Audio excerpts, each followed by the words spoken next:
compostos orgânicos, né, de diferentes ali, graus de decomposição, né, expostos ali a diferentes estágios dessas reações de biotransformação, desde uma matéria orgânica ali, dita mais particulada, nós vamos falar um pouquinho sobre o que seria isso, né, mas algo que a gente consegue ver a olho nu, né, no próprio solo, até mesmo aqueles blocos de construções ali dos organismos vivos. O que seria isso? Aqueles compostos simples, alguns carboidratos, né, aminoácidos, aminoácidos, ácidos graxos e assim por diante.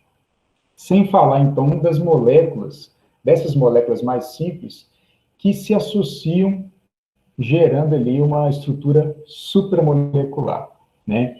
Então, vamos lá, vamos entender isso aí. Então, a matéria orgânica é todo esse contínuo, tá? Desde aqueles agentes, organismos vivos que estão trabalhando neste material, que estão ali proporcionando essa decomposição, o produto dessa decomposição também interagindo, formando essas moléculas ali, essas estruturas supramoleculares. Essa é uma ideia de um contínuo da matéria orgânica. Nós vamos ver e compreender que isso se desdobra em diferentes funções ali no nosso solo, né, que proporciona ali um reflexo no nosso solo, o mesmo desencadear diferentes funções, tá? Bom, de uma forma geral, só para a gente entender, né, eu trouxe para vocês aqui o que seria composto essa matéria orgânica, porque a gente fala um contínuo, é algo muito vago, né, muito assim, abrangente, às vezes até um pouco abstrato. Mas quando a gente observa esse esquema, que também é de uma forma simplificada, nós começamos a perceber, né, aonde que se encaixa ali essa matéria orgânica. Então, nós temos ali esse autor que fez essa revisão, né, ele foi bem generoso aqui, falando que essa matéria orgânica ela pode enquadrar até 10%. Obviamente, né, um autor ali de clima temperado, então já tem essa percepção nesses solos que tendem a acumular mais matéria orgânica. Já a nossa realidade aqui de solos tropicais, os teores tendem a ser mais baixos, né, essa rápida decomposição, que nós vamos falar aqui mais para frente. Bom, então dessa pequena fração aqui no nosso solo, que é a matéria orgânica, nós podemos diferenciar ela, né, de uma matéria orgânica ali que seria, aqui ele falou como seria na tradução literal de uma matéria orgânica morta, né, e uma matéria orgânica viva, que na verdade são os organismos vivos ali presentes. Detalhe que esse esquema aqui, ele está representando uma amostra de solo aqui passada na peneira de 2 milímetros, tá? Então, dentro desse material ali, que seria uma matéria orgânica morta, que a grande parte, ó, 95%, né? Então, desses 95%, nós temos ainda aquela matéria orgânica particulada que eu falei para vocês. O que é isso, matéria orgânica particulada? Não sei se está dando para vocês perceberem, visualizarem aqui com nitidão, nós temos uma escala métrica aqui embaixo, né? Então, essa matéria orgânica particulada, basicamente são resíduos de plantas, né, na escala de milímetros aqui, de 10 a menos 3 metros aqui, né? Então, são partículas pequenas, só que a gente consegue até mesmo enxergar a olho nu que está no solo, materiais ali derivados de resíduos de plantas, tá? E nós temos aqui uma fração que efetivamente a gente não consegue visualizar a olho nu, que são aqui moléculas simples, compostos orgânicos simples, e a associação desses compostos orgânicos simples, né, gerando essa chamada estrutura supramolecular.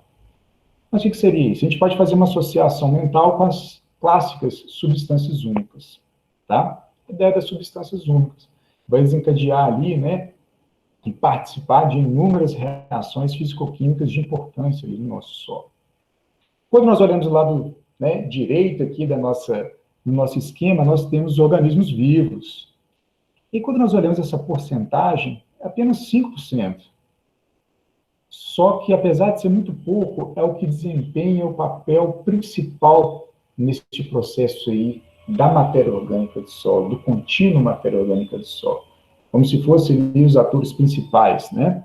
Porque está intrinsecamente, constantemente transformando esse material. Então, ou seja, proporcionando ali que a vida permita ali um processo que vai gerar esses produtos e formar essa matéria orgânica também morta ali, né, inerte, né? Nós estamos falando. Bom, dentro desses organismos vivos, nós temos desde as raízes finas, indivíduos da microfauna e os micro-organismos, né? Os fungos, as bactérias, actinobactérias, compreende a maior porcentagem aqui. né? Então, os micro-organismos têm essencial função neste processo, nesse contínuo da matéria orgânica do solo. Tá, eu apresentei isso para vocês só para depois ficar fácil, lá para frente, quando nós citarmos algum desses componentes, mentalmente a gente já perceber aonde que eles estão alocados aqui no nosso entendimento, tá bom? Vamos lá, então. E a matéria orgânica no solo? Vamos, então, começar ali do ambiente solo e depois nós vamos crescendo no entendimento ali. Qual que é o papel da matéria orgânica ali no nosso solo? Até agora nós não estamos falando nada de solos com nenhum nível de degradação, né? Nós estamos falando aqui, naturalmente, um solo ali que não está degradado, né? E nós vamos analisar qual é a função dessa matéria orgânica.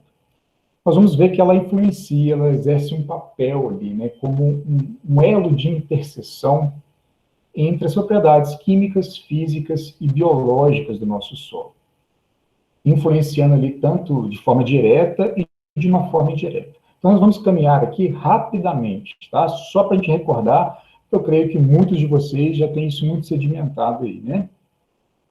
Bom, na influência direta, nós sabemos que a matéria orgânica, durante o processo, né, que ela é mineralizada, a mineralização líquida ali pelos micro-organismos, permite ali que alguns nutrientes presentes em maiores proporções, principalmente nitrogênio, fósforo e enxofre, pelo processo de mineralização, são disponibilizados ali no meio para os organismos vivos que ali estão presentes, tá? Então, nós temos aqui algumas porcentagens, né, dessa fração orgânica no solo. Nitrogênio é de 95% a 99%, fósforo, cerca de 70%, e nós vamos dar uma atenção especial ao fósforo, principalmente nesses nossos solos, né, solos tropicais. Então, que há uma complexidade maior na dinâmica do fósforo aqui em nossos solos, particularmente. Enxofre, cerca de 75% também está ali na forma associada a formas orgânicas. Então, é uma fonte desses nutrientes quando há o processo de mineralização. Sem falar também que afeta a disponibilidade de alguns micronutrientes, principalmente zinco, cobre, manganês, ferro, quando há a formação de alguns complexos, né? Então, pode aumentar essa disponibilidade desses micronutrientes. De uma forma indireta, nós vamos dar atenção aqui para a disponibilidade de fósforo. Porque a matéria orgânica ela vai desempenhar ali e influenciar no processo de sorção dos fosfatos, dos anosfosfatos ali no solo. Então, como que ela pode influenciar? Na verdade, eu coloquei 2 pontos aqui que pode ter uma influência benéfica que aumenta a disponibilidade e outra que também reduz. Tá? Como que seria isso? No primeiro momento, a matéria orgânica em si, ela pode ali, ao se associar aos óxidos e hidróxidos de ferro e de alumínio pelas interações, né, na superfície dessas partículas minerais, impossibilitando, então, que o fosfato se ligue diretamente ao óxido e hidróxido de ferro e de alumínio e participa daquela formação de uma fixação desse fósforo, né, permitindo que ele não seja novamente trocado e disponibilizado para o solo. Uma outra possibilidade, ela ocorre também, né, nós não podemos negligenciar que pode acontecer, é que essa matéria orgânica, ela vai se ligar a cátions como alumínio, ferro e cálcio, e que, por ocasião, se o fosfato estiver lá, ele também se liga a esse ferro, ou a esse alumínio, ou a esse cálcio. Então, esses metais ficam como se fosse uma ponte, né? E permite, então, a maior estabilidade desse fosfato, ele não fica meramente ali disponível, tá? Mas se nós observarmos no sentido mais amplo, nós vamos ver que a matéria orgânica em si, ela tem uma influência muito mais benéfica na disponibilidade de fósforo em solos tropicais, tá? Muito maior do que essa situação que permite uma diminuição da disponibilidade. Por quê? Porque ainda, quando temos, né, teores mais elevados de matéria orgânica, nós temos no nosso solo uma diversidade de ácidos orgânicos. Tá? E da onde que vem esses ácidos orgânicos? Eles podem ser produzidos ali pela decomposição de resíduos orgânicos, que naturalmente ali, né, vai ser produzido. Podem ser ali também liberados, exudados, tanto por raízes, também por bactérias. Tá? Essas bactérias, obviamente, quanto maior a teor de matéria orgânica, maior vai ser a diversidade e proporção de bactérias. Todos esses aqui, só coloquei como exemplo, esses tipos de ácidos orgânicos que são aqui originários dessas situações. Bom, mas como é que o ácido orgânico tem a ver com o fosfato, né? Como é que ele vai atuar ali nessa disponibilidade do fósforo? Bom, esses ácidos orgânicos, principalmente aqueles que têm ali os grupos carboxílicos, eles apresentam uma alta afinidade por ferro, alumínio e o cálcio. Então, se nós tivermos ali um precipitado de fosfato de cálcio, fosfato de ferro ou fosfato de alumínio, esses ácidos orgânicos, quando estão presentes, devido a essa alta afinidade desses grupamentos com o metal, ele desestabiliza esse precipitado, tá? Forma ali o complexo com esse metal e agora o fosfato fica disponível ali. Né? É um processo realmente de dissolubilização desses precipitados de fosfato. Tá? Então, isso é uma grande importância, principalmente aqui nos nossos solos tropicais. Bom, de forma indireta, nós temos também todo aquele condicionamento químico que a matéria orgânica proporciona, né?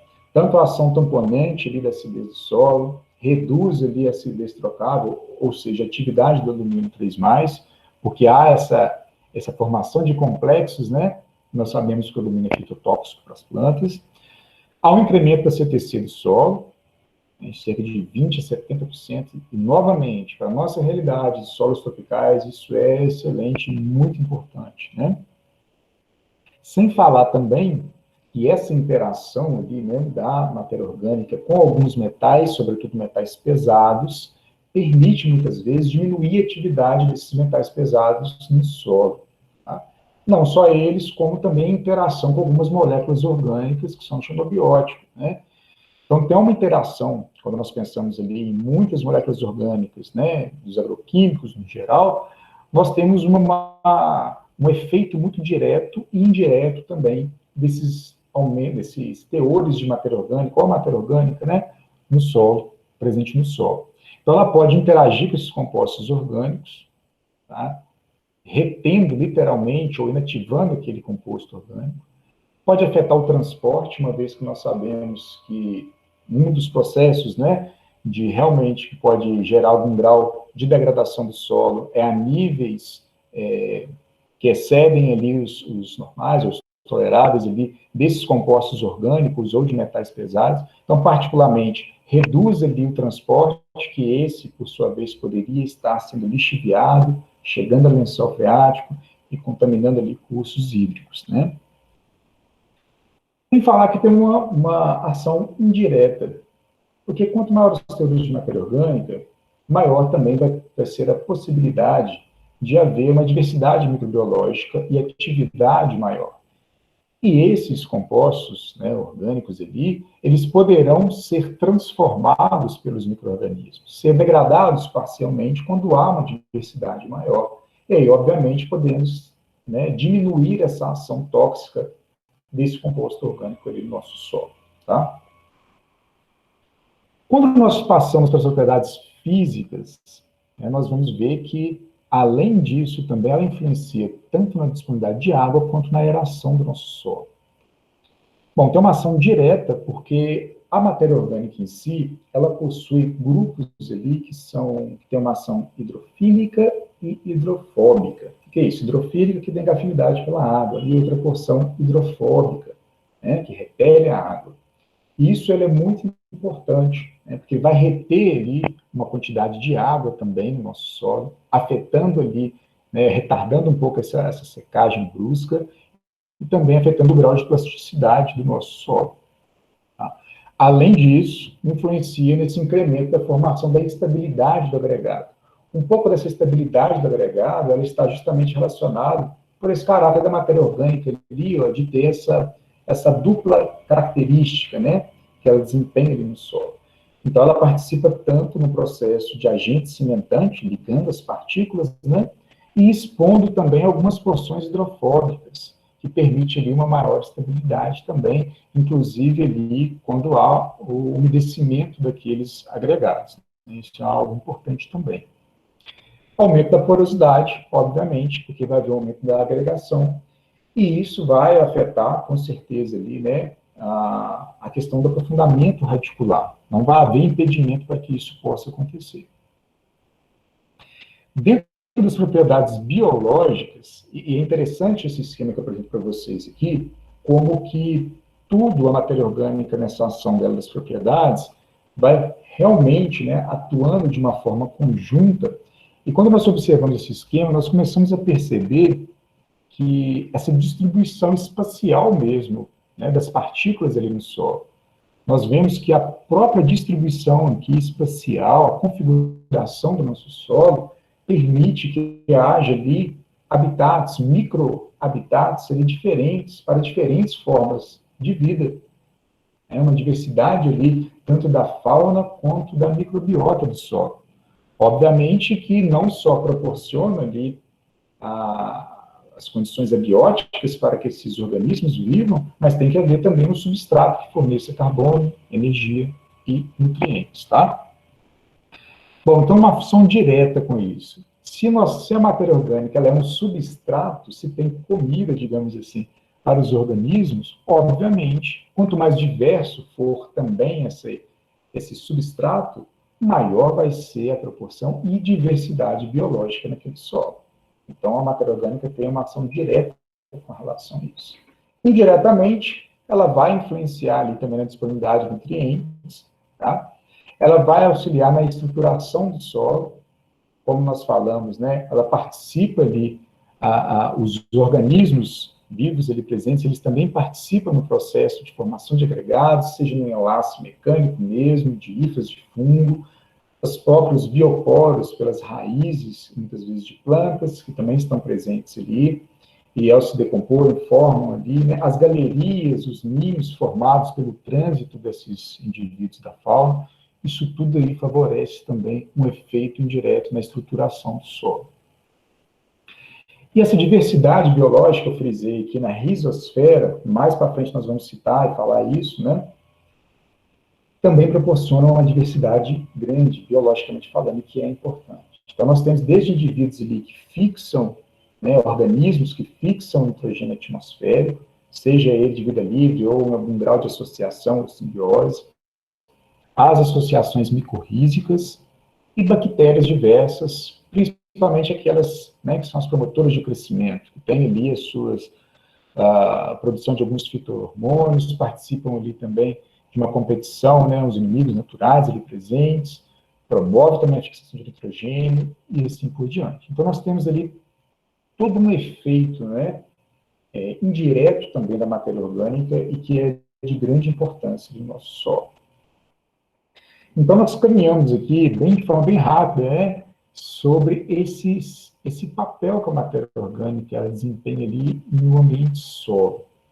Quando nós, né, crescemos a nossa percepção, né, na matéria orgânica em si, a nível de ecossistema, né, ecossistema terrestre, obviamente, nós vamos ver que a matéria orgânica ela está ali num ponto muito central, que apresenta reflexos ali em diversas funções do nosso solo, dentro do ecossistema, que é de extrema importância. Então, nós temos que a matéria orgânica em si, né, esses autores até, né, intitulam esse trabalho como a ecofuncionalidade da matéria orgânica do solo, né? Então, nós vemos que ela afeta ali a estrutura do solo, tanto nesses diversos pontos que nós já caminhamos na nossa conversa, a vida no solo, por sinal, está ali, né, conjugada, ali, interpolada com a questão da estrutura do solo e também com a ciclagem de nutrientes, como nós podemos ver aqui. Isso tudo permite um reflexo em funções de proteção da erosão, uma diversidade do nosso solo, tá? Uma regulação climática, quando nós pensamos ali que a matéria orgânica por si só, né, o principal componente é o carbono, né? Então, um sequestro de carbono no nosso solo, e também mesmo da qualidade da água. E tudo isso, né, isso conjuga ali a possibilidade de uma produção primária também líquida ali do nosso ecossistema alta. A influência está diretamente relacionada com ela. Então, isso tudo ali permite também que haja ali estabelecimento, por exemplo, de plantas, né, não só de plantas, mas também diversos organismos ali.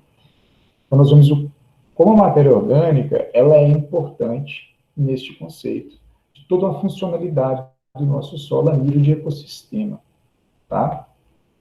Bom, E depois nós conceituamos isso tudo, falamos da importância dela, né? Recordamos muitas vezes aqui, nós chegamos, né, a um ponto, né? Então, assim, qualquer intervenção antrópica no solo que acarrete a perda de carbono, e aí que vai se traduzir em energia para a vida ali presente, redução da biodiversidade, alteração nos processos responsáveis ali pela ciclagem de nutrientes, irão comprometer o equilíbrio do ecossistema, podendo, tá, pessoal? Podendo a degradação do solo, tá?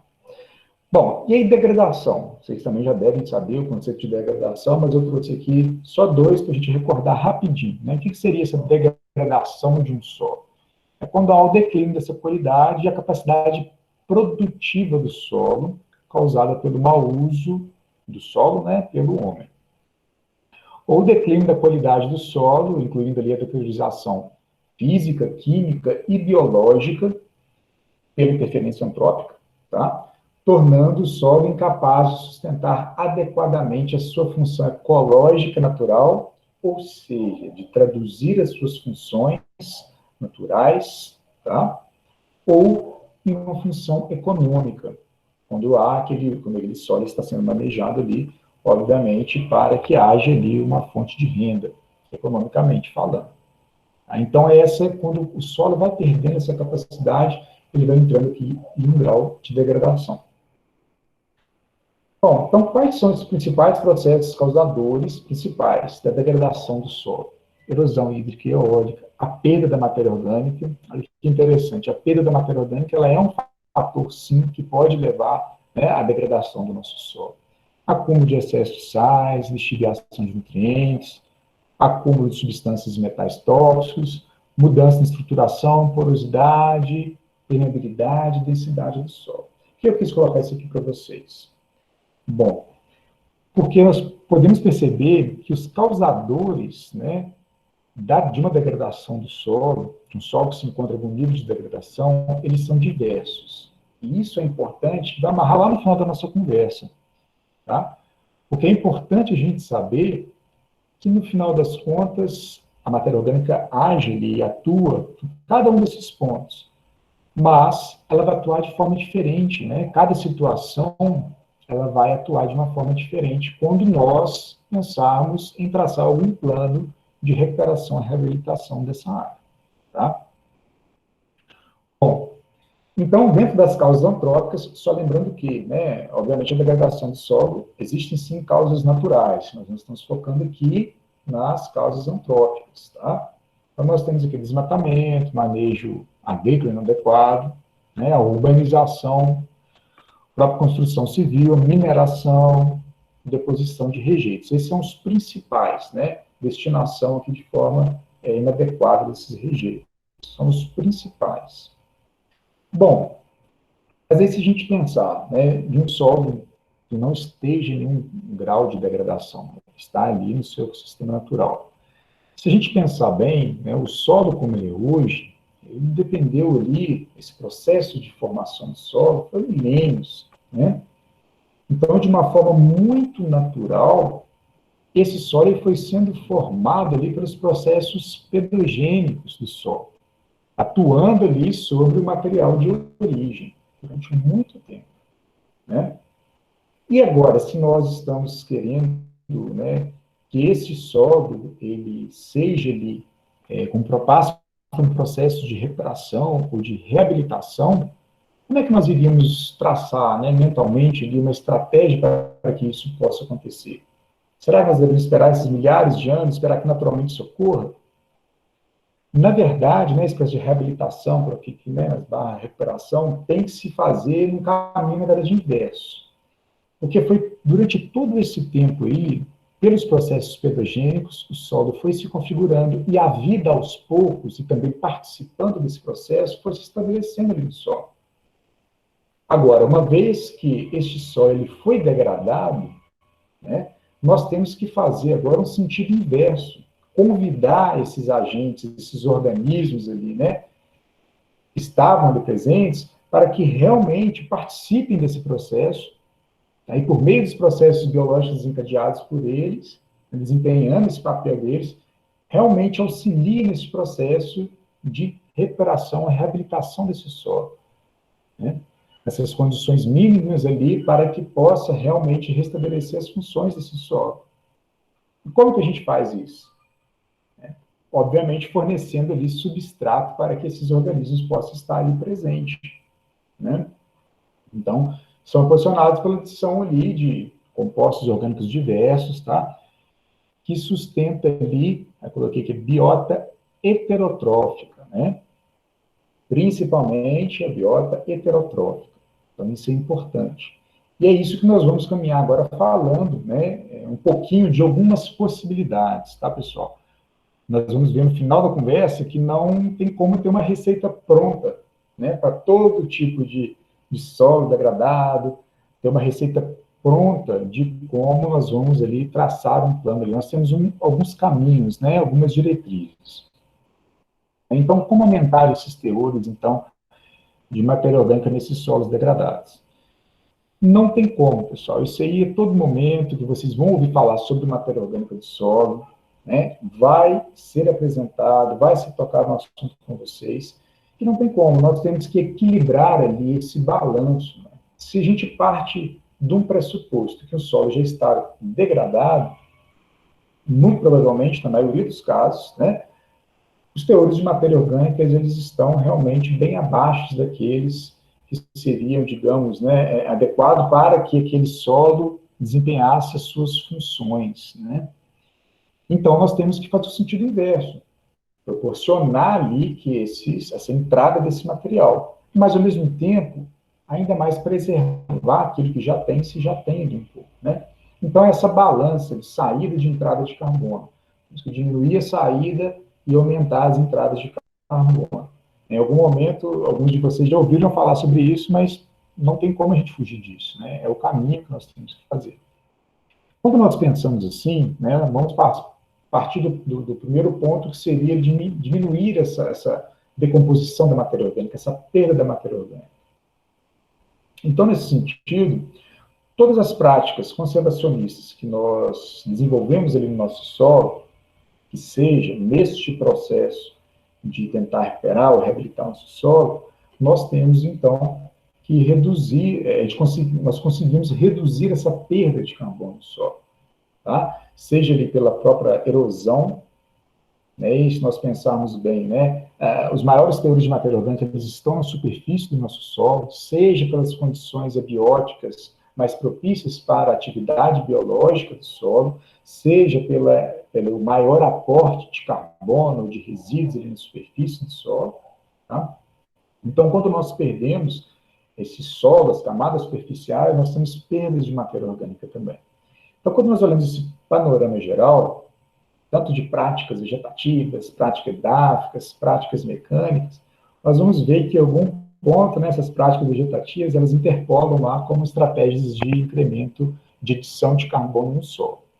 Mas fato é, essas, né, em conjunto, elas vão proporcionar cobertura do solo, infiltração, maior infiltração dessa água no solo, um controle minimizando, né, esse escoamento superficial do solo, que vai carregar as partículas de matéria orgânica também no solo. Então, isso tudo, esse conjunto de práticas vão auxiliar nesse processo de minimização dessa perda do carbono do solo. Um outro ponto que casa, né, não tem como, mas ele casa com essas práticas conservacionistas, é a mínima mobilização do solo nesse processo. Não tem como, se nós já temos pouca matéria orgânica, e se, particularmente, nesse nível de degradação que o solo estiver relacionado, né, com as propriedades físicas, com a estruturação do solo, e assim por diante, aí sim nós não podemos efetivamente ali ficar mobilizando o solo, né, tem que ser o mínimo possível. Nós sabemos a importância dessa matéria orgânica nessa construção, né, na formação de agregados do solo. Essa imagem aqui, acho que é clássica, né, aquele sentido hierárquico de construção aqui, né, de agregados do nosso solo, nós vemos nitidamente a participação da matéria orgânica aqui no nosso solo, dos organismos vivos, das hifas, né, e também das próprias raízes enlaçando isso aí. Então, esse processo, ele demora um tempo para ser realizado, né? Não de um dia para a noite. As propriedades físicas são as mais difíceis em questão de tempo de serem realmente elaboradas e reconfiguradas ali no sistema, no manejo que se faça aí para que haja uma recuperação, né, no nosso solo. Eu trouxe para vocês aqui esse esquema que é interessante a gente lembrar, que a matéria orgânica, né, ela tem aquele agente, quando nós pensamos na matéria orgânica, aquele componente lá nos primeiros slides, que é aquela matéria orgânica ali, molecular, que tem a substância simples, né, um composto simples, ou aquela supramolécula, que nós entendemos como substâncias únicas, elas são muito reativas, né, aqueles grupos funcionais. Então, elas vão interagir ali com a superfície das partículas, vão agir ali como um agente cimentante, unindo as partículas, né? Ao mesmo tempo, quando há essa interação química, esse carbono ele é muito mais difícil de ser liberado. O micro-organismo vir ali e poder decompor aquela matéria orgânica, ele vai ter que quebrar uma ligação de um carbono, de um composto orgânico com um mineral. Então, demanda muito mais energia. Então, é muito mais difícil do que um outro composto que não está fazendo essa associação. Por esse fato, essa matéria orgânica que está associada a esses minerais, permanece por muito mais tempo no nosso solo. Tem um tempo de persistência no solo maior. Ao passo que essa matéria orgânica, né, aquela matéria orgânica mais particulada, e lembrando naquele slide que eu mostrei para vocês, ela tem um grande efeito aqui na elaboração aqui de macroagregados de diferentes tamanhos e que maiores. Por sua vez, né, eles apresentam um tempo de vida aqui muito mais curto, digamos assim, com relação àqueles microagregados no solo. Por quê? Porque quando há uma mínima mobilização, se há a ruptura desses macroagregados, há a liberação desse carbono, né, que está nessa forma particulada, esse material que os micro-organismos vão acessar. Então, novamente, ressaltando a importância de se preservar e diminuir ou minimizar ao máximo a mobilização do solo durante esse processo, até que, aos poucos, ao longo do tempo, vai se reconfigurando esses agregados, né? Bom, e aí nós partimos para o outro lado da moeda, né? Do outro lado da balança, na verdade, que seria o quê? Entrada de carbono. E aí, quando nós pensamos na entrada de carbono no solo, nós vamos aqui traçar 2 pontos de estratégia de entrada de carbono no solo. Nesse primeiro momento, eu vou falar da adição de resíduos orgânicos no solo de uma forma geral, tá, pessoal? As potencialidades que nós temos, as possibilidades que nós temos, tá? Então, nós temos ali, dentro desses resíduos orgânicos que podem ser ali direcionados para o solo, sobretudo esses solos, né, em algum grau de degradação, nós temos os resíduos agropecuários, como o esterco, como nós já sabemos, né, que é muito utilizado. Então, são aqueles excrementos sólidos, líquidos, né, muitas vezes misturado com restos vegetais. Por quê? Né? Essa prática de se misturar com os restos vegetais é que configura aquelas camas, né, as forrações ali de muitos locais, estabelecimentos onde que há, então, essa criação desses animais. Seja ali no aviário, seja na pocilga, seja até mesmo num curral, ou seja no sistema de compost bar. Não sei se vocês já ouviram falar, mas é um sistema que tem crescido muito. É justamente, né, uma criação de gado ali confinado, que vai sendo depositada essas camas de um manejo adequado e vai ocasionando um próprio processo de compostagem ali naquele estabelecimento, né? Sendo acrescido desses excretos ali sólidos e líquidos ali dos animais. Bom, e aí, interessante, só trouxe aqui para vocês que é um dos exemplos, né, de uma caracterização desses resíduos. Nós temos aqui tanto de aves, de suínos e de bovinos. Temos aqui, dentro dos suínos e bovinos, sólidos e líquidos. Nós já percebemos, né, quando nós vemos essa caracterização química, fazendo associação com os teores de nitrogênio, P2O5 e K2O, nós conseguimos ver que, nitidamente, as camas de aves, né, camas de aviário, elas apresentam os maiores teores ali, de nitrogênio, de fósforo, né, e também de potássio com relação aos demais, né? Isso, né, tem os motivos que tanto as excretas líquidas e sólidas vão para o mesmo canal, as rações no manejo são, geralmente, tendem a ser mais concentradas, E isso, então, configura essa característica desse resíduo. Então, quando ele é aplicado ao solo, ele apresenta ali uma baixa relação CN, decompõe muito rápido, mineraliza esses nutrientes muito rápido. Diferente ali dos suínos e dos bovinos, mas eles também apresentam níveis ali de nutrientes que serão disponibilizados ali no nosso solo também, tá? Bom, outra possibilidade que nós temos seria alguns dos resíduos agropecuários, as chamadas farinhas ou resíduos frigoríficos. Nada mais é que são resíduos de origem animal diversos, frigoríficos, matadouros, abatedouros, de diferentes animais, que muitas vezes são comercializados ali na forma de farinha. Só que esses materiais, geralmente, eles são utilizados ali como uma suplementação animal, porque eles apresentam ali altos níveis de nutrientes mesmo. Mas eles podem também ser aplicados ao solo, obviamente, né, após fazer o processo de esterilização. Então, nós temos aqui algumas possibilidades: farinha de sangue, carne, peixe, cascas de chifres, ossos, tá? Bom, só para a gente ter ali uma noção rápida sobre essa quantidade de nutrientes, nós temos, por exemplo, que a farinha de cascos de chifres, teor de nitrogênio entre 12% e 15%. De ossos, 34% aqui ó, é matriz orgânica, o resto, 66%, é mineral, principalmente os fosfatos. Então, nós temos bastante fósforo, cálcio, e mesmo um pouco de magnésio ali no meio. Tá?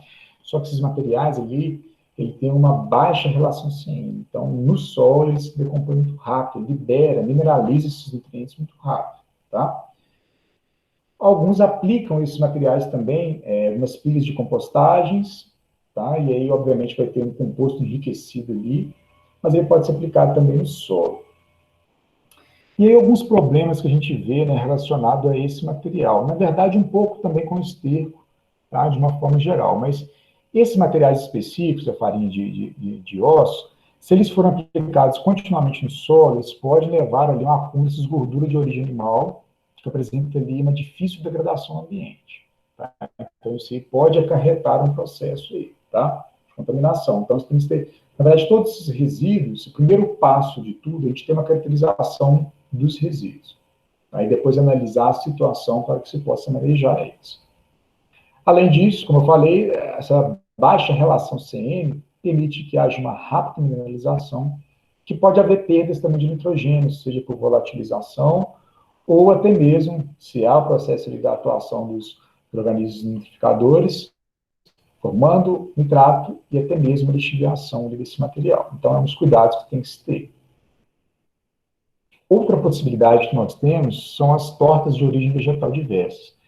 O que são essas tortas? Nada mais são que resíduos sólidos e orgânicos, advindos de processamentos ali de vegetais diversos. Tá? Então, nós temos ali desde bagaço de cana, a torta de filtro rotativo lá do caldo de cana. Nós temos também a torta vegetal da prensagem do cacau, da mamona. Então, esse material ele pode ser retornado ali para o solo. Eles apresentam também, né, são variáveis, né, só coloquei aqui algumas faixas que a gente encontra na literatura. Mas, como eu disse, nós temos que fazer uma análise deles, né, antes de lançar a mão para algum tipo de destinação. Quando nós partimos, então, para alguns resíduos urbanos, nós temos duas potencialidades ali, né, que hoje tem se ampliado os estudos relacionados a isso. Nós temos, né, esse lodo de estação de tratamento de esgoto, nada mais é que esse lodo ali, resultante do tratamento da água que é servida para a gente, que chega ali nas estações, né, nesse tratamento de efluente. Só para a gente ter uma percepção, né, segundo o Sistema Nacional de Informações sobre o Saneamento, nesse ano base de 2019, obviamente, né, para aqueles dados que conseguiram ser levantados, porque nós sabemos que não tem saneamento básico para todos, né? Nós vemos esse volume de 5,8 bilhões de metros cúbicos nesse ano de 2019, tá, que é gerado. Então, nós temos uma potencialidade ali a ser empregada, uma potencialidade, tá, pessoal? Só que, obviamente, é bastante variável isso aí, essa composição desses materiais. Apresentei para vocês apenas duas aqui, né? Nós temos aqui que, de uma forma geral, apresenta altos teores de nitrogênio, de fósforo e enxofre, tá? Relação CN também baixa. Só que tem que ter cuidados, né, com relação aos teores ali de metais pesados nesses materiais. E até mesmo algum nível de sódio que pode estar presente ali, que pode ocasionar também algum dano ali ao nosso solo.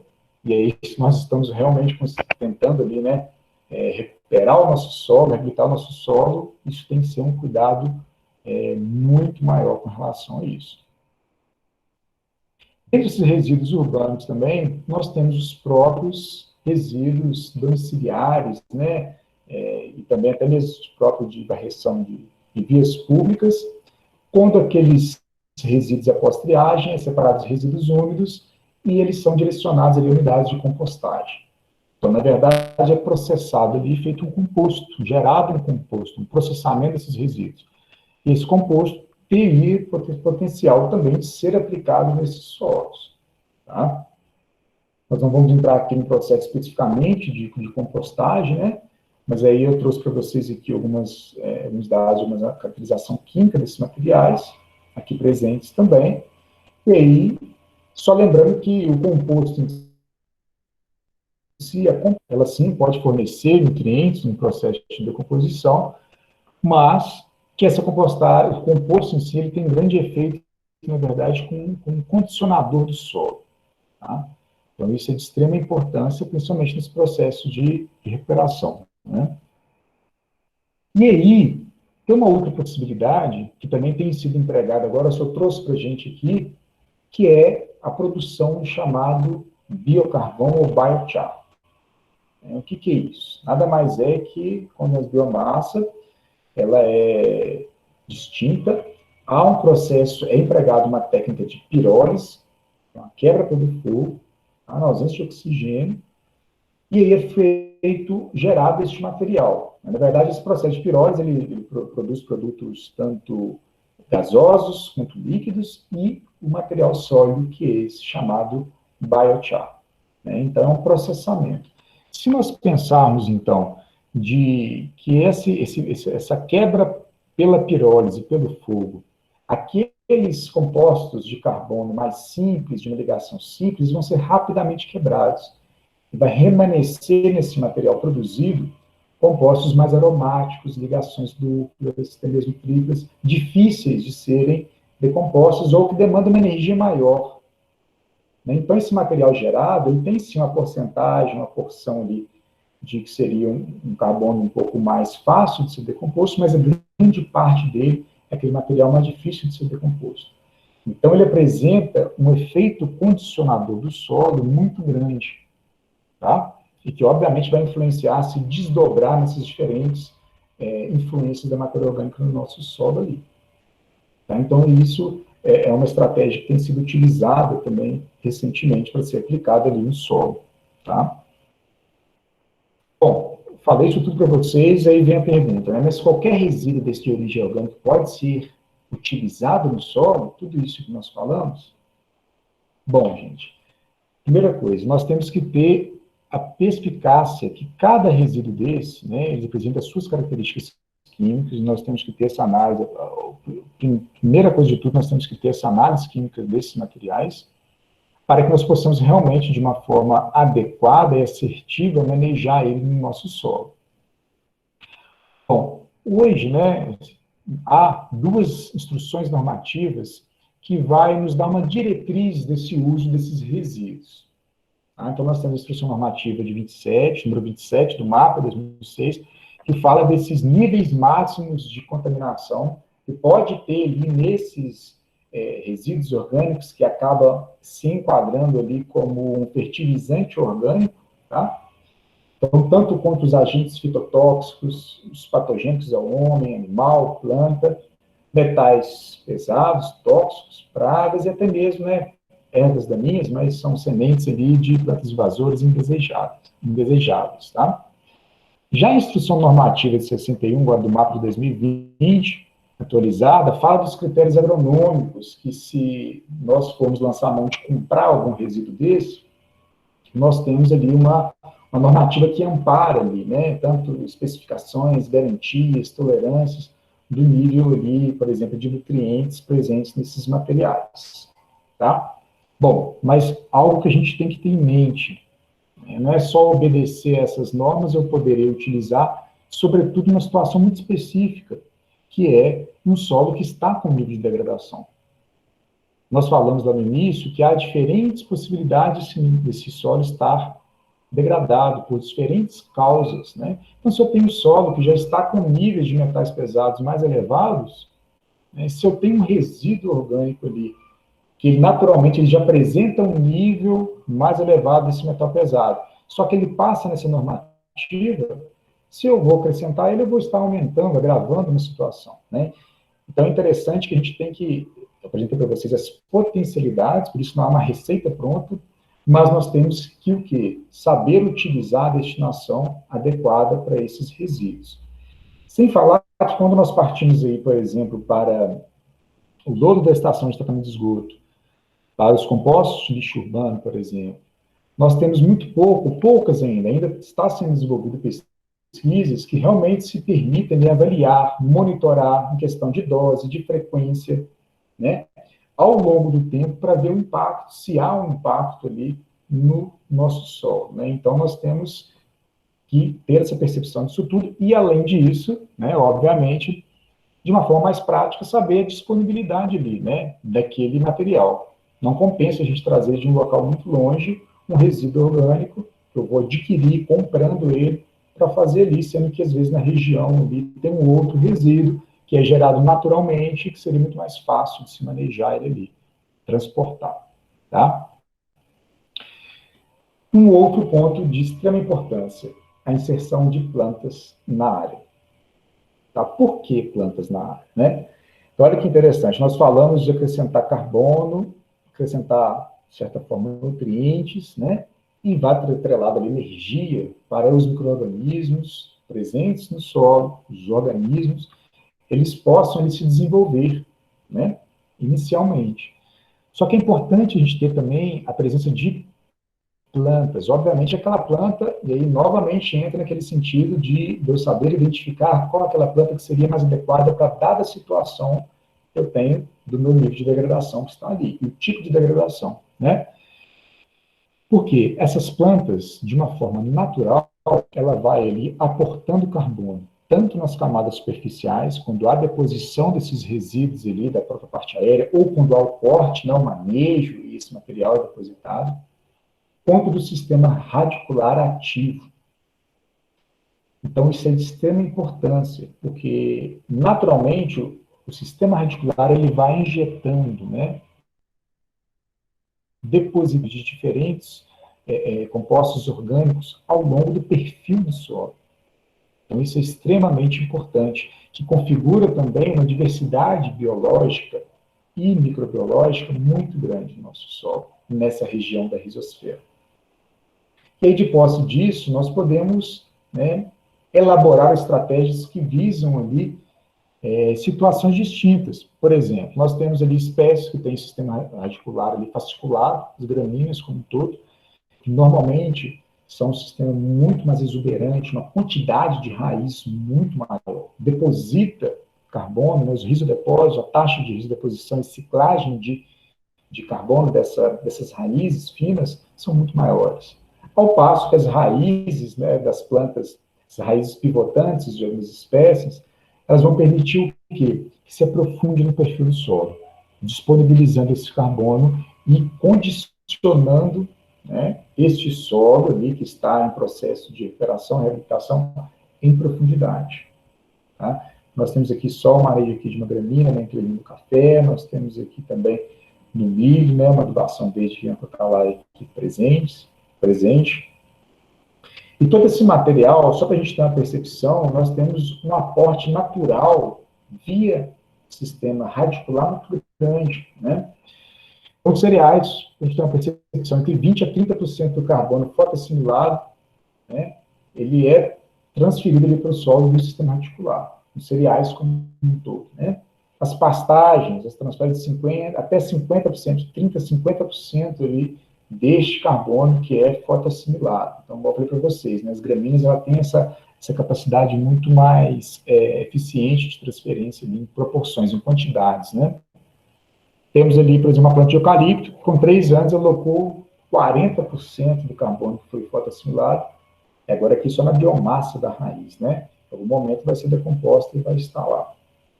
Então, isso é muito importante a gente perceber isso, né? Sem falar que a própria raiz em si, ela vai estar atuando ali, né? Tanto no processo estrutural do nosso solo, a morte dessas raízes, a ciclagem das raízes, deixam os bioporos, as raízes finas, tem também a produção ali, né? A capacidade de enlaçar partículas no solo, microagregados sendo formados, além da própria exudação ali, né?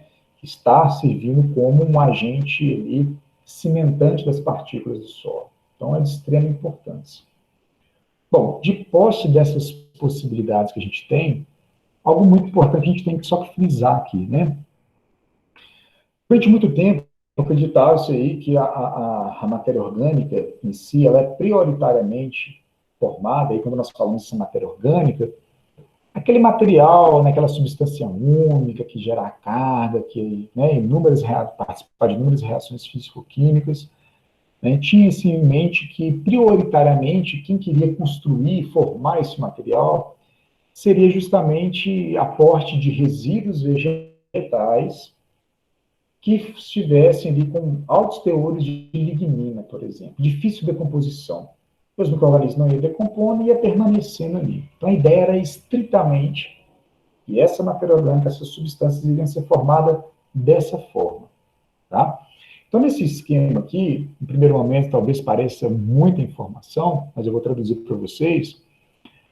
Né? À medida que foi se avançando a instrumentação necessária para poder investigar e realmente, de uma forma mais aprofundada, compreender e elaborar, né, traçar teorias de formação dessa matéria orgânica, foi possível perceber que grande parte desse material, que estava nas chamadas substâncias únicas, não eram compostos derivados de resíduos vegetais, e sim de micro-organismos, resíduos microbianos, metabólitos microbianos, que estavam formando essa ditas substâncias únicas, né? Então, percebeu-se o quê?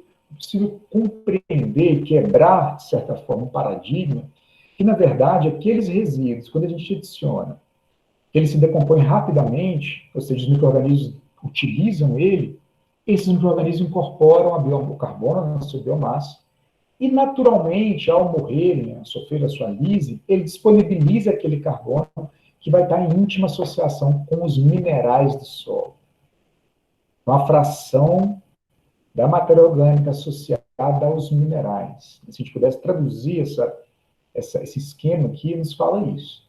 Ah, mas quer dizer que esses materiais ricos em ligninas não contribuem nada? Não, contribuem também, tá? Mas de uma forma muito mais lenta, tá? E esses materiais, eles, primeiramente, eles vão passar lá para aquela matéria orgânica particulada, grande parte deles, né? A gente consegue visualizar, e depois, aos poucos, vão sendo incorporadas nessas chamadas substâncias únicas, ou naquelas supramoléculas lá, tá?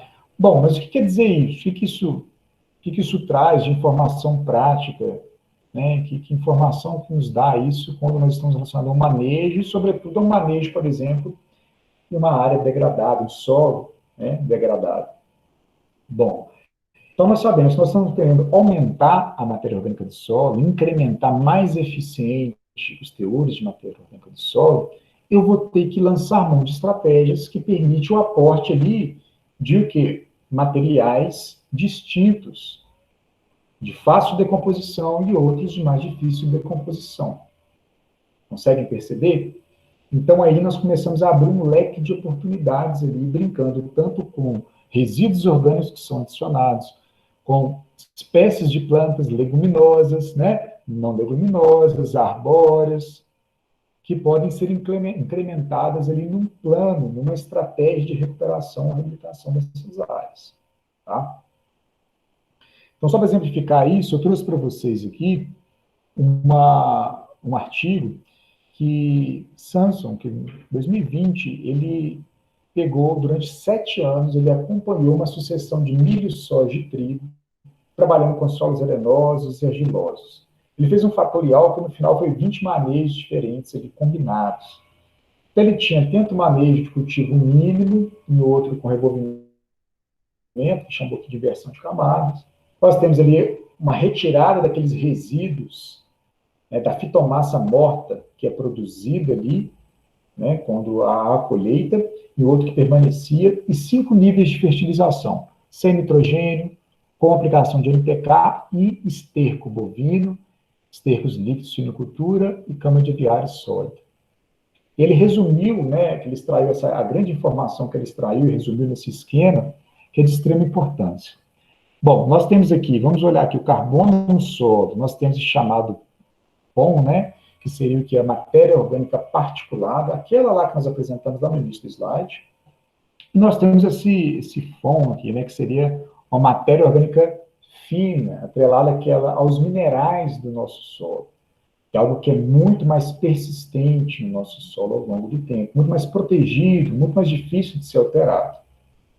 Então ele percebeu que esses resíduos aqui, esses manejos, onde que havia um mínimo de revolvimento e que os resíduos culturais eram deixados na área, né, esses manejos, eles permitiram uma grande contribuição para essa fração da matéria orgânica particulada.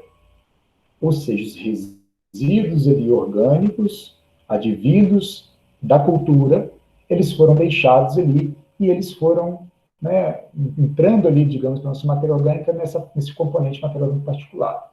E que teve uma grande correlação na avaliação dos atributos físicos dele, né, com relação aqui ao diâmetro médio dos agregados estáveis em água, essa matéria orgânica particular. Já aqueles tratamentos que tinham ali os diferentes estercos, ele percebeu que grande parte deles foi para a matéria orgânica ali associada aos minerais. Por que isso? Porque era um composto, né, um substrato ali, rico em nutrientes, de rápida decomposição. Então, até os 7 anos, os micro-organismos utilizavam ele muito rápido, e esses resíduos micro-organismos iam ali para essa fração mineral, né? Então, olha que interessante, como que nós podemos brincar ali, né, nesses planos que nós podemos traçar, utilizando essas diferentes estratégias ali para que possamos mais eficientemente aumentar os teores de matéria orgânica do nosso solo. Bom, trouxe aqui, prometo, só mais uns 3 minutinhos eu termino. Bom, tem esse trabalho que foi aqui uma área, né, de várias estratégias aqui de reabilitação de um solo, né, degradado pela mineração de bauxita, São Sebastião de Baixo Alegre, aqui em Minas Gerais. Esse experimento, que foi feito aqui né, pela equipe aqui no nosso departamento, solos, da UFV, foi durante 8 anos acompanhado. Essa análise aqui, essa análise do solo, tanto do carbono orgânico total, do nitrogênio, e também aqui dessa fração de carbono oxidável com permanganato. Esse carbono oxidável com permanganato, ele simboliza ali uma oxidação branda desse carbono, como se fosse uma fração do carbono que está prontamente disponível ali para os micro-organismos, fácil decomposição para os micro-organismos, tá? Bom, então como é que foi elaborada esse plano, essa estratégia de reabilitação nesse experimento? Foi utilizado ali alguns tratamentos, né? Um que seria sem fertilização mineral, não colocou nada na área, tá? Um tratamento que colocou cama de aviário, um tratamento que fez uma fertilização química, mineral, né? Na verdade, fertilização mineral, né? Todos orgânico e o mineral também são químicas, né? E uma combinação de uma fertilização orgânica, né, e mineral. Mas fertilização em quê? Uma cultura principal aí, que seria o café. Além disso, brincou também com espécies de plantas colocadas ali na entrelinha do café.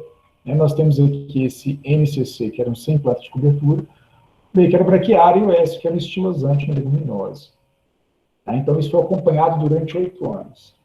Então, olha que interessante, todos os tratamentos aqui que tiveram esse PL, né, que seria ali a cama de aviário, ela sozinha ou ela ali com a fertilização mineral, apresentaram os maiores teores aqui de carbono e de nitrogênio e também desse carbono aqui, né, digamos, um carbono muito fácil, muito acessível para os micro-organismos.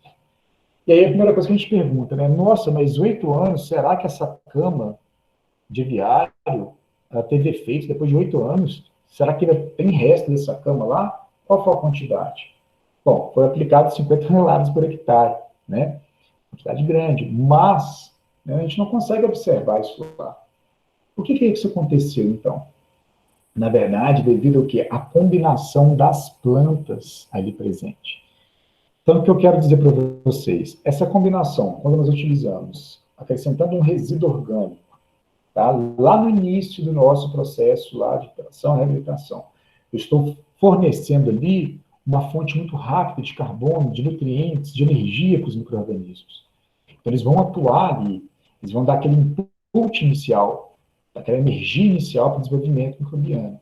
E, obviamente, né, vai desenvolvendo os processos biológicos que, aos poucos, vai favorecendo esse condicionamento do solo. Tá? Então, feito isso, há uma condição inicial do solo muito mais propícia para o desenvolvimento das plantas ali presentes. E se há um condicionamento mais propício, maior aprofundamento de raiz, né, maior exploração reticular, em busca dos recursos, maior produção vegetal, novamente o carbono retorna para o solo. Então a roda toca, né, o sistema ele continua ali com o maior processo de forma sustentável ao longo do tempo, quando eu, inicialmente, né, de forma mais assertiva, consegui ali, né, levar um pouco melhor essas condições do nosso solo para o desenvolvimento das plantas. E que, por sinal, vai ter efeito também condicionador no solo. Então, isso é muito importante, tá?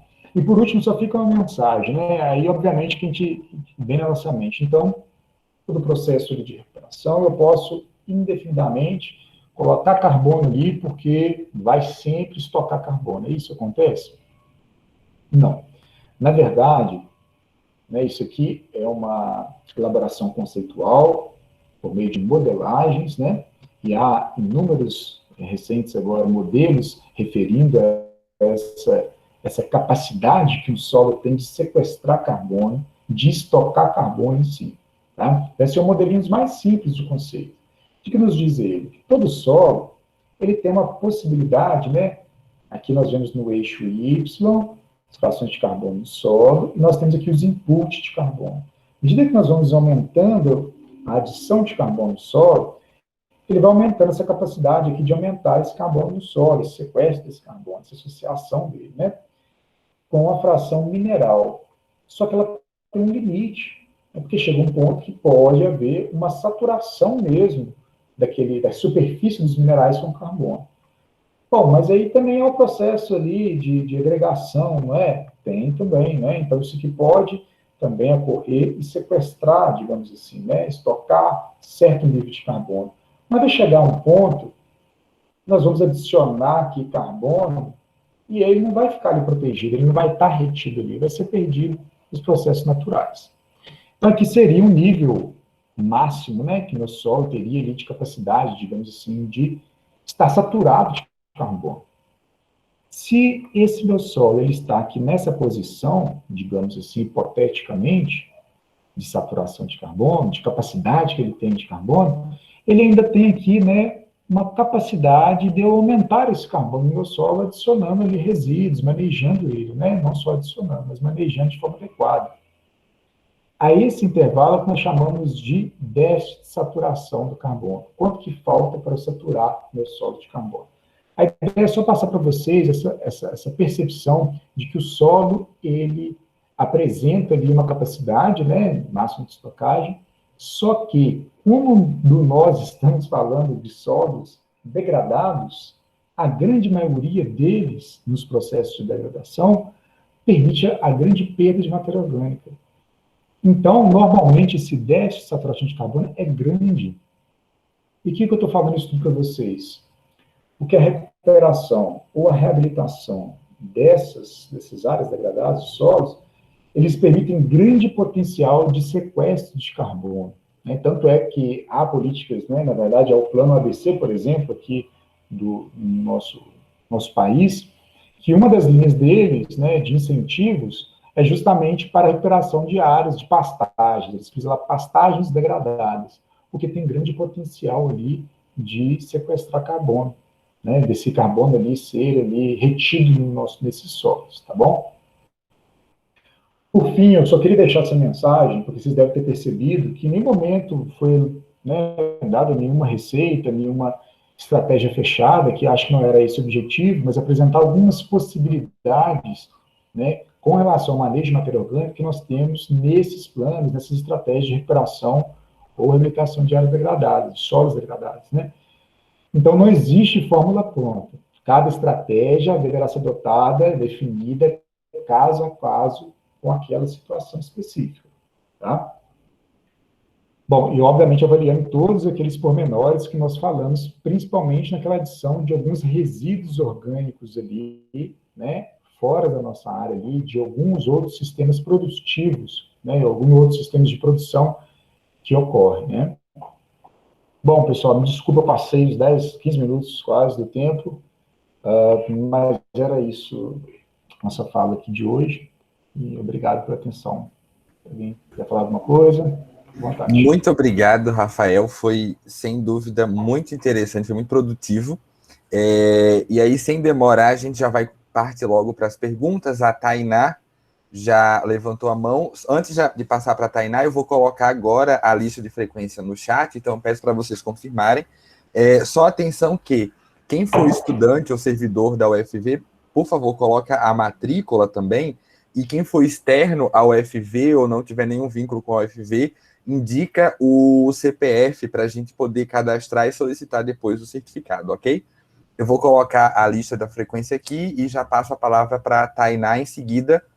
Quem tiver mais alguma dúvida, por favor, levanta a mão que a gente vai coordenando aqui, ou então coloca a pergunta no chat. Tainá. Ô, Daniel, só se permite, só um minutinho. Sim?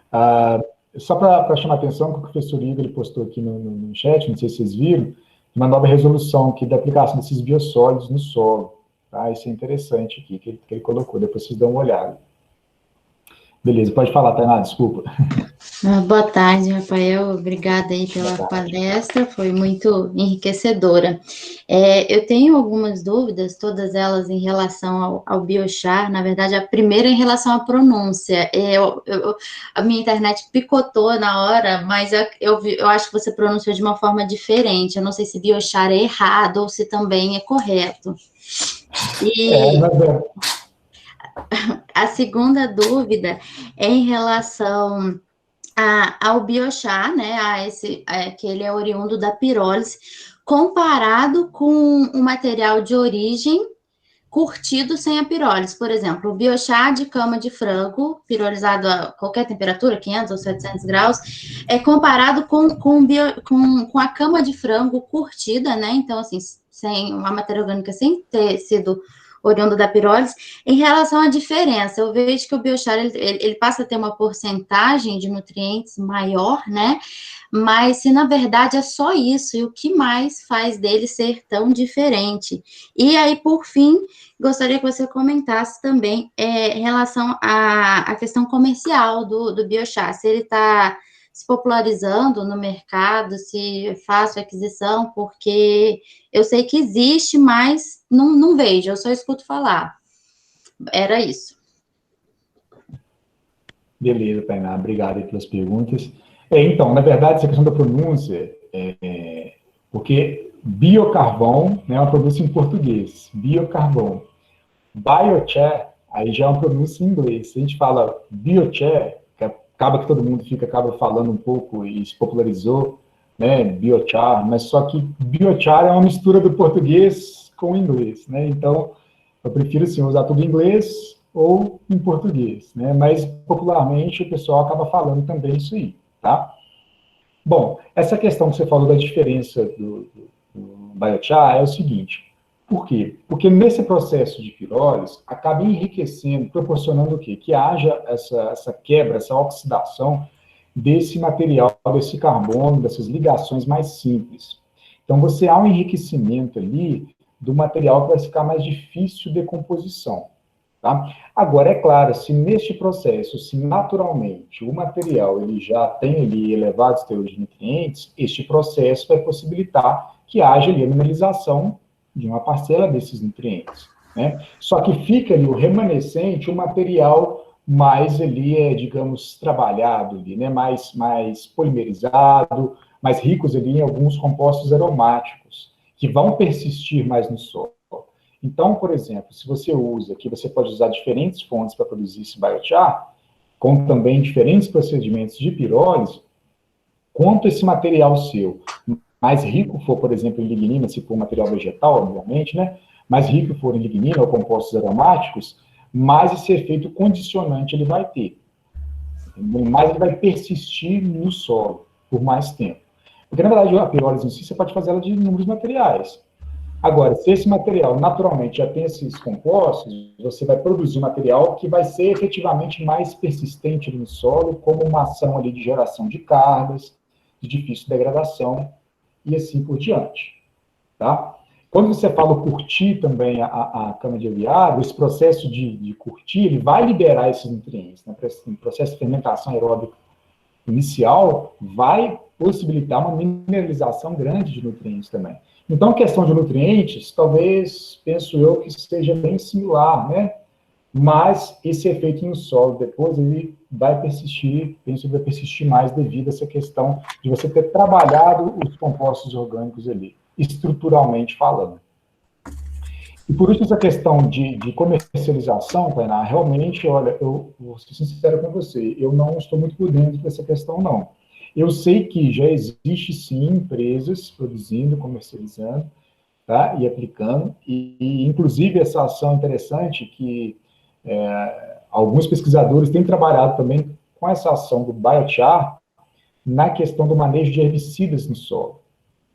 Tá? Então, isso é muito interessante, que extrapola um pouco, né, apenas dessa área aqui, enfim, de matéria orgânica, de condições ali para a planta, mas a parte também dessa dinâmica de agroquímicos no solo também tem sido explorada na produção desses biochar ali colocados no solo. Agora, a questão de comercialização eu sei que tem, mas eu não tenho, sinceramente, a percepção de preço, sinceramente não tem, Tainá, isso eu vou ficar devendo você. Não, imagina, eu já fui respondida. Muito obrigada, tá? Ô, Daniel, posso complementar aqui rapidinho? Sim, claro.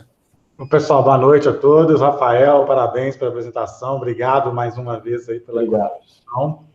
Queria só também enriquecer esse assunto, né, que é interessante.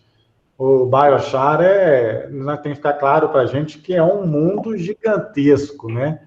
Você tem, como o professor Rafael bem falou aí, você tem biochar que é feito de diferentes materiais, com diferentes métodos para poder produzir esse biochar, né? Isso vai produzir de produtos da mais variada característica possível. E aí você precisa saber para que você quer aplicar ele no solo. A gente fala condicionador de solo, mas todo mundo acha que condicionador de solo é melhorar tudo no solo, né? Não tem nada mágico, né? Então, você precisa saber qual é o problema principal daquele solo, o que você quer melhorar naquele solo. Então, tem biochar que vai servir para aquele seu solo, tem biochar que não vai servir para aquele seu solo. Então, isso é um mundo gigantesco, é um mundo enorme, tem muita coisa que fala que biochar é a solução de todos os problemas, e não é bem assim, né? Tem todo esse conhecimento que a gente precisa ter, situações em que ele vai ajudar, situações em que ele não vai fazer a menor diferença, né? Então, só para complementar aí. Obrigado. Eu acho que a Jéssica levantou a mão. Sim, eu quero fazer uma pergunta. Boa noite, pessoal. Parabéns, Rafael, pela apresentação. É muito enriquecedor, muito interessante o tema. A minha pergunta é mais direcionada no sentido de uma curiosidade, na verdade, né? Não é exatamente uma pergunta. Durante a graduação, eu tive a oportunidade de visitar uma área de recuperação de mineração de bauxita, lá no estado do Pará. E aí, nesse processo de recuperações, eles utilizavam a transposição dessa camada superficial do solo, que eles chamam de topsoil, né? que é uma metodologia muito empregada e toda a questão teórica e prática por trás desse processo. E a minha pergunta é mais no sentido, como que eu não tive a oportunidade de acompanhar as áreas depois, nós fomos só no momento de... Eles já tinham feito a transposição das áreas, colocado o topsoil nas áreas que queriam recuperar, e íamos fazer o plantio das mudas de espécies nativas, né, da região amazônica, para fazer a inserção do organismo aí, no caso das plantas, no ambiente. Então, a minha pergunta é, nas condições climáticas que nós temos na Amazônia, isso seria de fato efetivo do ponto de vista, lógico, a gente sabe que o tamanho do trabalho que dá, imagina você transportar essa quantidade de solo de uma área que você vai explorar para uma área que você vai recuperar, que é essa dinâmica que eles usam, né, do ponto de vista prático. Qual que seria a efetividade do ponto de vista da matéria orgânica, da estabilidade? Porque, querendo ou não, você faz o revolvimento do solo, você desagrega aí o solo, você tem uma mudança na estrutura do solo. A gente sabe que, lógico que isso daí é muito melhor do que não ter nada por cima para fazer recuperação, isso sem sombra de dúvida é. Mas qual que seria para as nossas condições climáticas? Porque seria diferente se eu fizesse isso aqui, por exemplo, aqui em Viçosa, que nós temos uma condição diferente de lá, condição climática especificamente, muita chuva. Então, é mais no sentido, nesse sentido mesmo, sabe? Entendi, Jéssica. Olha, vou falar para você que, na verdade, essa estratégia é o mínimo que se faz, tá? Mas ela, por si só, ela não é o suficiente, definitivamente, para poder realmente manter as condições mínimas da camada superficial. Por quê? Como você mesmo falou, há todo o decapeamento dessa camada, ela é estocada ali, e ela fica estocada, às vezes, 6 meses, 1 ano, quase 1 ano, durante o processo todo de lava ali, do processo da extração da bauxita. Então, durante esse processo todo, você imagina, ele vai sendo decomposto, né? Você já alterou a estrutura toda, está disponível aquele carbono, e aí muitas vezes fica ali. Aquilo tudo vai sendo o quê? Trabalhado pelos micro-organismos, e os teores de matéria orgânica decaem com certeza. Então é o seguinte, isso só é o mínimo que se faz, mas tem que estar atrelado a uma outra estratégia, porque só isso realmente não dá. Você falou essa situação aí, eu vou mostrar para você aqui agora, para vocês, exatamente isso, né, que nesse experimento eu coloquei ali os slides adicionais, que é justamente o processo de extração de bauxita, nesse experimento que eu citei para vocês aqui, apresentei os dados, aqui São Sebastião de Vargem Alegre. Né? Então, nós temos aqui um período aqui de desde extração do minério, a reconfiguração da área foi 15 meses. Olha só, 15 meses que essa camada superficial ficou estocada lá. Você imagina. E aí, olha só, para você ter essa percepção, ó, nós temos aqui uma análise do solo, parece até que foi combinada essa pergunta, né? Com carbono orgânico total e a CTC. Olha só, aí temos a mata de referência, temos aquela mesma área antes da mineração e após a reconfiguração da área. Apenas com essa estratégia aí, de retomar essa camada superficial. Teve perda de 68% de carbono orgânico. Perda de 65% da CTC. Aumentou a densidade aqui em 40,5%. Parece até que foi combinada essa pergunta, né?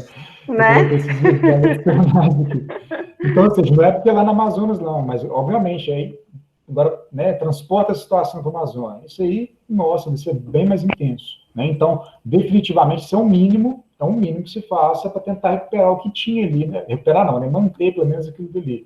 Mas tem que estar atrelado a alguma outra estratégia, porque senão, definitivamente, não é suficiente, não. Nós temos lá por exemplo, naquele gráfico que eu mostrei para vocês, a área que seria a referência, né? Só que aí tinha planta de café, a gente não tinha uma área que é só a área mesmo, não. Então a gente viu que os níveis eram bem menor, tá? Tá bom, Rafael, muito obrigada. Por nada. Esses dados são muito, muito interessantes, que eles mostram claramente, né, Rafael, o efeito da matéria orgânica, a importância dela para a CTC, principalmente dos nossos solos, né, dos nossos solos do Brasil, e reflete também, né, seus efeitos na densidade, aí, como você mostrou, aumentando 40%, né, com a perca da matéria, do carbono do solo, né? Aqui no chat nós não temos nenhuma pergunta, na verdade, mas nós temos ainda um tempo, caso alguém tenha alguma intervenção a fazer, pode levantar a mão, ligar o microfone, está aberto o espaço. Rafael, eu vou esperar, eu tenho só uma pergunta, mas deixa eu a Nancy falar primeiro. Nancy, fique à vontade. Boa noite. Obrigada pela apresentação, Rafael. Você me lembra qual que é a metodologia para calcular o déficit de saturação de carbono em uma área? Como é que vocês fazem nas áreas de mineração? Porque eu entendo que ali está meio que o pulo do gato para entender onde que a gente deve atuar para ter esse equilíbrio do balanço do carbono. Entendi, então, Nancy. Na verdade, essa metodologia é baseada em modelagem, né? Esse que eu apresentei para vocês aqui é o modelo mais simples que tem, que até o autor é o Six, 2002, que ele vai propor uma equação muito simples, baseada apenas ali no teor de argila e também na mineralogia esperada, porque isso, obviamente, vai afetar. Mas, se a gente passar e quiser realmente fazer de uma forma mais aprofundada, mais assertiva esse cálculo, atualmente tem alguns modelos, né? Na mineração em si, não conheço nenhum, tá? Mineração não, perdão. No processo de recuperação de áreas degradadas, particularmente em algum setor, seja ele da mineração ou algo do tipo, eu não conheço especificamente, tá? Mas tem algumas modelagens de algumas culturas, por exemplo, que tem como fazer isso. Então, quando nós falamos de modelagem, quanto o modelo mais complexo for, mais assertivo nós temos esse resultado. Mas, ao mesmo tempo, nós esbarramos na dificuldade de ter que ter dados diferentes, variáveis diferentes. Muitas vezes a gente não tem para poder reproduzir em todas as situações. Mas este aí é uma ideia boa para a gente ter inicialmente, tá, Nancy? Depois eu posso disponibilizar o artigo para o Daniel, para você, Nancy, para quem sentir interesse, fala com o Daniel. Muito obrigada. Professor Igor. Rafael, uma questão que a gente tem aqui, que a gente trabalhava muito com esses conceitos e tal, e está tendo uma certa consolidação dos conceitos, né? E o PRA agora, o Programa de Regularização Ambiental das Propriedades, né, saiu o decreto de Minas Gerais no início do ano, e saiu recentemente o manual, né, que vai regulamentar aí o PRA. Então, isso aí a gente tem muita atividade de recuperação aí nos próximos anos, né, e agora está definido como isso vai se dar. E aí, dentro do PRA, a gente tem basicamente duas grandes áreas, né, a gente tem, grandes áreas não, a gente tem agora dois conceitos diferentes, que são áreas alteradas, área que praticamente houve a remoção da vegetação, mas não teve nenhuma perda, teoricamente, de qualidade de solo, né? São áreas mais tranquilas de recuperar, e é só um cadastro, não tem que ter projeto, não tem que ter ART, nada disso, né? E aí eu acho que são áreas que é até perigoso a gente adicionar material orgânico, lembrando que a PP, beira de rio, a gente não pode adicionar, a gente tem restrições, né? E nem toda área a gente precisa adicionar. A grande questão é essa. Quando a gente está falando de áreas alteradas, a gente não tem que ficar também preocupando tanto em adicionar, né? E às vezes, quando você adiciona uma fonte lábil, você tem até um efeito time positivo, que pode ser pior do que não adicionar, né? E aí nós, então, temos as áreas alteradas e áreas degradadas. O que eles consideram como área degradada é que há realmente a redução da qualidade do solo, né? E aí, quando a gente fala de áreas degradadas, né, geralmente existem processos erosivos, perda de camada superficial do solo, e a gente tem ali um material que geralmente é menos estruturado, principalmente porque ele não tem mais argila, né? É um material que tem mais rico em silt e areia, né? E aí mora a nossa grande dificuldade, como é que a gente incorpora carbono num material com pouca argila, né? Então, essa é a pergunta, né? Como é que a gente poderia fazer isso de forma mais eficiente, né? Essa acho que é a pergunta de $1 milhão, né? Exatamente. Não, realmente, é bem mais difícil, né? Agora, como nós temos alguns dados que foi apresentado ali, e que eu já tenho lido alguma coisa, essa questão do material particulado, que aí, obviamente, você vai ter que ter um trabalho muito maior ali de não mobilizar o mínimo possível esse solo, para deixar que esse material particulado seja realmente trabalhado e participar desse processo aí, né? Mas, realmente, acaba sendo uma situação muito mais frágil, né, de se trabalhar quando tem realmente baixos teores ali de argila nesse processo, né? Mas talvez essa adição desses materiais ali, né, mais particulado mesmo, já vindo, enfim, pode auxiliar um pouco mais, né, nesse processo, porque realmente é difícil. É uma situação muito mais complexa de ser trabalhada, né? Temos mais algo. O Rugana. Rugana, você estava com a mão levantada antes ou você levantou agora? Eu não vi. Não, levantei agora. Pois pode falar. Posso falar? Boa noite a todos. Obrigado, professor, por compartilhar esse momento conosco, tanta informação, e obrigado por todas as vezes que a gente aborda você no corredor e você dá aquela resposta, tá? Mas é que eu tenho uma pergunta ligada ao que a Nancy perguntou sobre a influência da textura, porque eu vi no artigo que solos ricos em silt e argila, eles tendem a ter esse acúmulo de argila, ou de sequestrar o carbono, aquele carbono que é mais estável, no caso lá do mar, e isso varia também de acordo com as argilas que estão disponíveis naquele solo. No caso, argilas silicatadas, 2:1, e que na nossa condição é pouco, talvez não existe. Como é que a gente consegue associar isso? Ou seja, isso tem alguma relação com essa capacidade desses solos sequestrarem? Porque a literatura fala que solos degradados, eles têm alta capacidade, mas isso também é influenciado pela textura desses solos e tal. Isso, exatamente, Hugo. Ele é influenciado pela textura e pela mineralogia presente, como você mesmo falou, né? Por quê? Porque a gente percebeu até mesmo nesse gráfico aqui, a gente consegue perceber que grande parte desse carbono, né, que vai ficar aqui realmente vai persistir ao longo do tempo, está nessa associação com o mineral, né? Mas essa associação, ela tem que ser uma associação plausível de acontecer, né? Então, principalmente com óxidos, hidróxido de ferro e de alumínio, né, essa associação ela ocorre muito, né? Agora, nós percebemos que algumas dessa fração do tipo mineralogia do tipo 2:1, ela não ocorre de tanta eficiência, há também a interação, tá? Porque a matéria orgânica ela tem inúmeras interações via ponte, via até mesmo porções hidrofóbicas, enfim. Mas essa relação com o ferro e com o alumínio, ela é muito estável, né? Então, assim, nessa fórmula, por exemplo, neste artigo, a informação preliminar que tem que ter é o quê? É o teor de argila e a mineralogia. Né? A mineralogia estimada, né, que pode fazer o cálculo. Então, ele associa lá com alguns fatores para você poder inserir na fórmula deles lá. Tá? Por quê? Novamente, o que vai garantir essa maior persistência vai ser essa associação organo-mineral, por maior tempo, né, em maior quantidade. Então, ou seja, solos que são, por exemplo, mais arenosos, naturalmente eles vão ter ali uma capacidade de sequestrar carbono menor, né? Então, uma capacidade de saturar de carbono menor, tá?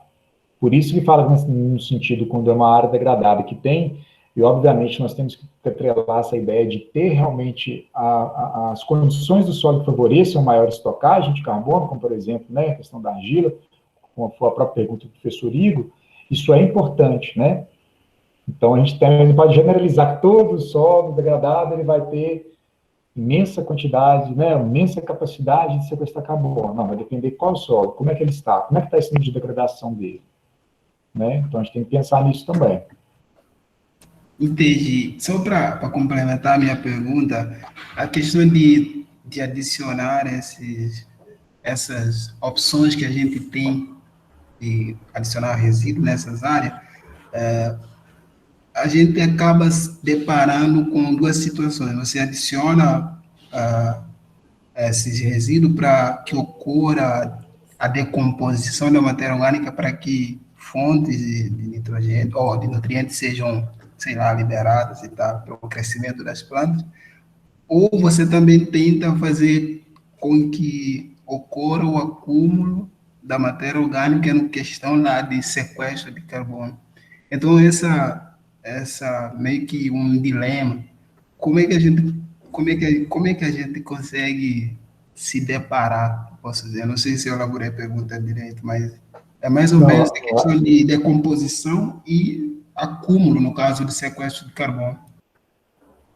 é justamente aí, Rolando, realmente tentar casar essas duas funções que você está desejando. Disponibilizar nutrientes para a planta e isso para os micro-organismos, ser uma fonte de substrato para os micro-organismos, os organismos do solo, e ao mesmo tempo ir construindo essa matéria orgânica, né? Então, o professor Ivo citou ali uma coisa interessante, que ele falou, mas não é todo, a gente tem que ter cuidado, que cada área, a gente aplica um resíduo orgânico, pode elaborar, né, um processo de efeito prime positivo. Eu não citei para vocês aqui, mas há essa possibilidade de estímulo ali à degradação da matéria orgânica, quando a gente aplica uma fonte muito lábil, tá? Bom, mas como contornar um pouco isso? Como a gente pode fazer isso? Acrescentando também uma fonte ou uma estratégia que permite a entrada de um carbono mais difícil de decompor, que aí não necessite buscar na matéria orgânica em si, e sim entre eles ali, né, entre os micro-organismos atuar nesses substratos, ele consegue atender a estequiometria de nutrientes dele e a demanda de carbono e de energia. E, ao mesmo tempo, ali vai acrescentando em sua biomassa e vai ajudar a formar a matéria orgânica do solo. Tá? E é interessante essa questão do que eu estou apresentando para vocês, da inserção de plantas, né? Ela é muito importante porque ela realmente é algo que vai ser contínuo, né, ao longo do tempo e sendo disponibilizando esse carbono e outros efeitos que vai ocorrendo ali no processo, né? E aí, obviamente, que dentro das plantas nós temos plantas que vão aportar material mais rápido de decomposição, mais lado, mais fácil, né? E outros mais difíceis, que também vai ter que ser mesclado ali, que a gente pode elaborar estratégias fazendo esse mix, né? Possível. Então, seria mais ou menos esse caminho, Rugan. Beleza. Mais alguma consideração, pessoal? Rafael, eu acho que pelo avançar da hora a gente já pode encerrar por aqui. Novamente eu quero agradecer imensamente a sua disponibilidade e atenção em nos responder. O grupo de estudos em recuperação de áreas degradadas está à disposição sempre que você quiser retornar e compartilhar um pouco dos seus conhecimentos conosco, vai ser muito bom. Pessoal, eu vou mandar aqui de novo o link da lista de frequência. Quem ainda não assinou, por favor, insira lá as informações, né, para a gente fazer esse controle aí. E agradeço também a presença de todos que estiveram até agora aqui. Foi, sem dúvida, um momento muito bom de aprendermos muito mais sobre a importância da matéria orgânica, né, no contexto dos solos de áreas degradadas. E espero, em breve, né, que nós possamos fazer um novo encontro e contar com a participação de vocês e de mais pessoas aqui, ok? Boa noite a todos, se cuidem. E, novamente, obrigado, Rafael, professor Igor. Eu que agradeço a oportunidade, pessoal. Muito obrigado mesmo, Daniel, professor Igor e a todos aí. Muito obrigado. Obrigado. Boa noite, pessoal. Até mais. Boa noite, pessoal. Até mais.